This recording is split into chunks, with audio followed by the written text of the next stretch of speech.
Story time about how I was stalked by what I honestly believe was a serial killer. In 2020, this guy moved into my apartment complex down the hall from me. My first encounter with this guy was in the hallways on his move-in day. He looked at me and the first thing he ever said to me was, "Are you scared of me?" I thought that seemed a little strange, but then I realized that he was moving in to my guy best friend's apartment. So I texted my guy best friend and I was like, "Yo, your new roommate seems a little bit weird. Be careful." The following days, I keep finding this man everywhere I'm going. He was in the elevator with me. We got out of the elevator at the same time. I doubled back to make sure no one was following me. And he, at the exact same time, peeked out from behind the wall he was hiding behind. We made eye contact. And he laughed this evil demonic laugh, and he found out which apartment was mine. I was like, oh my gosh, like what should I do? I did call the police, but the police wouldn't take me seriously. I go over to my guy best friend's apartment, and obviously the stalker and him are sharing the same apartment unit. While I'm hanging out with him and a bunch of other guy friends, the stalker dude starts pacing back and forth through the apartment with an axe on his shoulder and a helmet. Just pacing, not saying a word to anyone, just pacing back and forth with an axe. He then proceeds to block the door like this. This guy's 19 years old and he's ripped on steroids. This guy couldn't even walk normal because of his muscle mass, and he's standing blocking the door so that no one could come in and no one could come out of the apartment unit. The guy eventually leaves the apartment, but he comes back, and when he comes back, he's extremely pissed off, goes into his room and is throwing things around. He comes out, and the dog who was living in the apartment starts growling. This dog loved people, but it could sense a very demonic energy. Look up at the stalker dude to see why the dog is growling. This guy had the most demonic glow to his eyes I have ever seen. I cannot describe it. All I knew is that I saw evil and darkness, and in that moment, I was terrified. All of my guy friends were actually playing video games, so they weren't really paying attention to what was going on. Once I got their attention, I told them that it's not safe here, we have to go. And they didn't know what I was talking about, but I told them I was leaving, and I got up and I left. Some of my guy friends followed me though. When I got out of that apartment, I bawled my eyes out, and they were like, "Cece, what happened? Like, why are you upset? Like, we were just hanging, like, I don't understand." So I told them exactly what I saw. So my guy friends that stayed back tried to talk to him and see why he was angry, and this is what the stalker boy said. He told them that he had a god complex and he had come to the earth to purify the unclean. I ran out of time, but part 2 is already posted. Don't watch this video without watching part 1. Anyway, so my guy friends are sitting down with him, and he tells him that he has a godlike complex and that he's come to cleanse the earth, okay? He also then proceeds to tell my guy friends that he thinks about chopping up people's body parts and stowing them away. He is saying the most demonic, out-of-pocket stuff with a dead serious face, like it's not a joke to him and he's not trying to be funny. It was at this moment that my guy friends were a little bit concerned and they started to take me serious on what I was saying. I didn't stay in my apartment for about 2 weeks, and I contacted the office the next morning and told them all the information about him pacing back and forth with an axe and about him telling us he's thinking about chopping up people's body parts and stowing them away.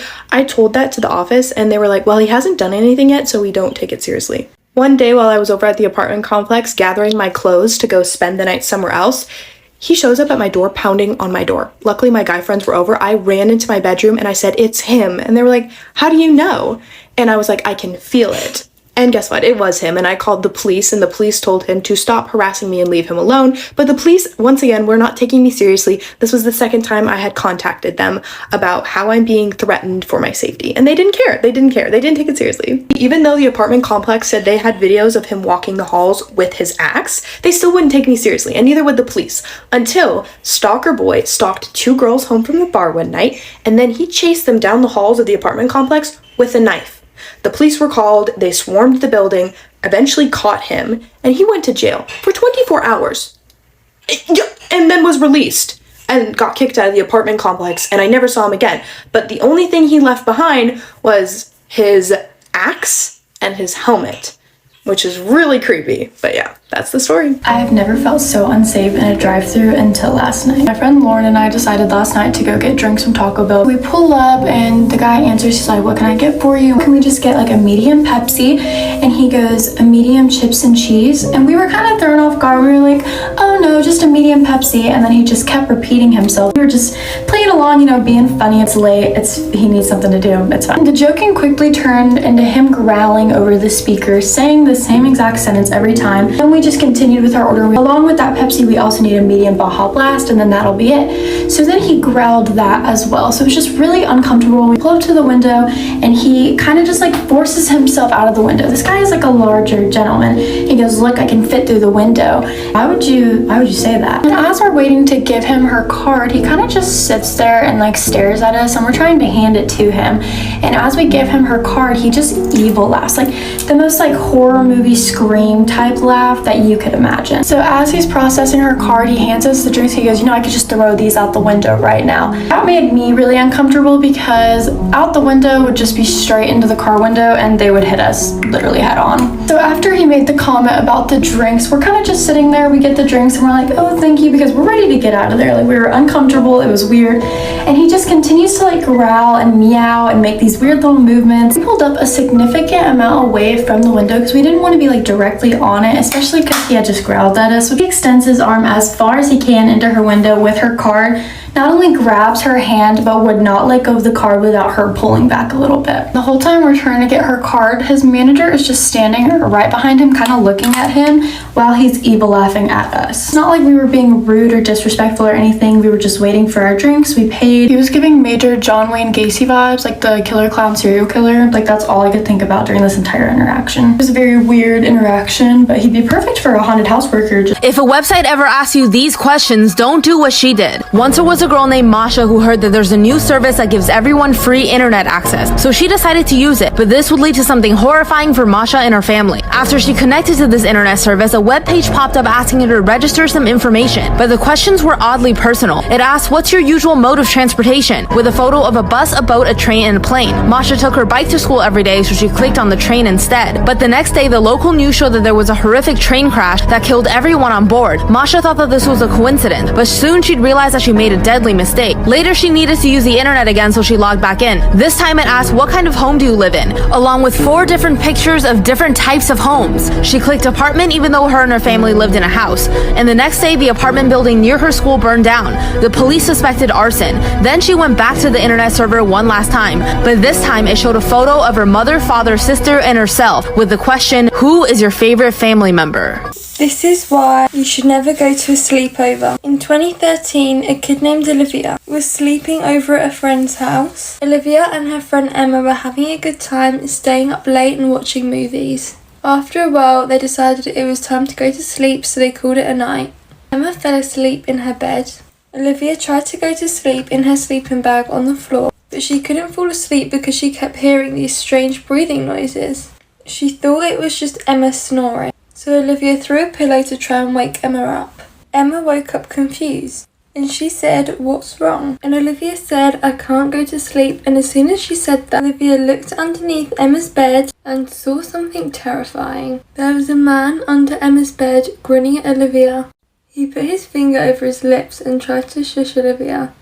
Olivia started screaming in terror. Are you ready with me while I tell you about the time I was a nanny for a kid who was genuinely possessed? The first red flag about this child is that they had an imaginary friend named Toto. This child and Toto would hang out for hours talking to each other, whispering to each other, but as soon as any adult walked into the room, silence. As cliche as this sounds, this family had a tire swing. What is going on? This family had a tire swing in their backyard, and this child and Toto would hang out at the tire swing all day long. One day, this child comes home with a dead frog, says that it's a gift from Toto. I swear this sounds like something out of a movie. I made the child leave the frog outside until their parents got home, and apparently this really upset Toto. Know what you're all thinking, because I was thinking the same thing. This is just a kid with a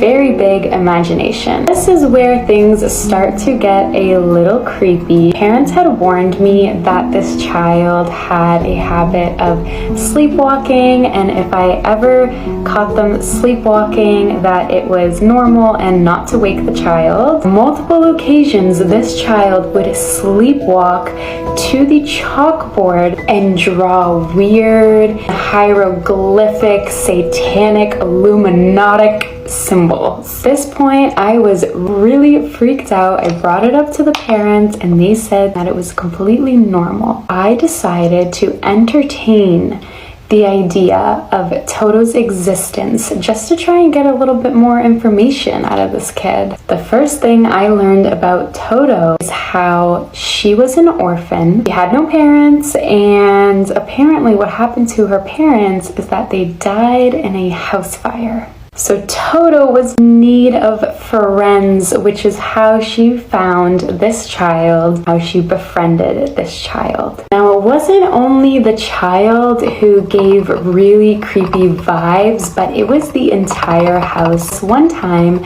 the mom was working from home. I saw her walk from her bedroom to the child's bedroom across the hall. I saw her walking, I said hello, but she did not turn to me, she did not say anything, she just kept on walking. Literally 30 seconds later, I see the mom walk from her bedroom over to the child's bedroom, just like she did 30 seconds ago. She turned to me and asked me what was wrong. Did not even know what to say. She could tell that something was very wrong, and I explained to her that I just saw her walk from her room to her child's room twice. She looked at me like I was the crazy one. Another really weird thing about their house was that one time I gifted them a plant and it died within days. Guess what kind of plant it was?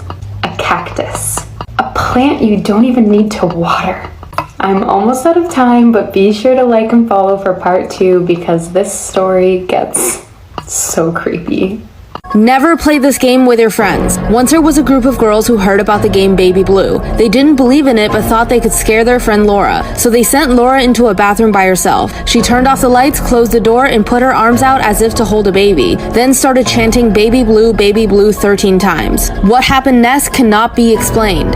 Laura felt a heavy weight in her arms. Then she felt the weight in her arms scratching her. She was terrified and didn't know what to do. She wanted to drop it, but she was afraid of what might happen if she did. So she froze, and the weight grew heavier and heavier. Suddenly, she saw a woman in the bathroom mirror with a twisted look on her face. She screamed in terror. When her friends heard her scream, they tried to open the door, but it was locked. When they finally opened the door, they found Laura on the floor. Her eyes had been scratched out. They tried to move her body, but they couldn't, because something large and invisible was pinning her to the ground.